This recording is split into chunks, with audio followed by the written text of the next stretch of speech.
Flood news, Pakistan. Let me tell you the truth, and nobody tells the truth like I do. The horrible floods in Pakistan, the destruction, the tragedy, it's not just climate, it's not just rain, it's India. Believe me, India opened their dams in Kashmir. Very unfair, very dangerous. They opened the gates and millions of tons of water came rushing into Pakistan through Ravi, through Chenab, through Satluj. Everybody knows it, but nobody says it. I'm saying it. Pakistan is suffering, villages underwater, families displaced, children crying, innocent people losing homes, losing crops, losing everything. And why? Because of reckless water releases by India.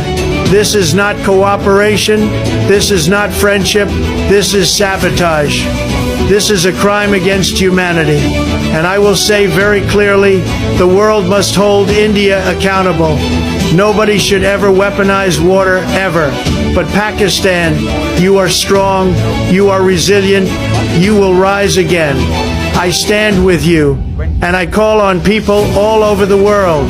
If you want to help, if you want to stand with Pakistan in this difficult time, comment below. Help Pakistan and spread this message. Let's turn awareness into action. Together, we will bring relief, we will bring justice, and we will make Pakistan stronger than ever before. Believe me.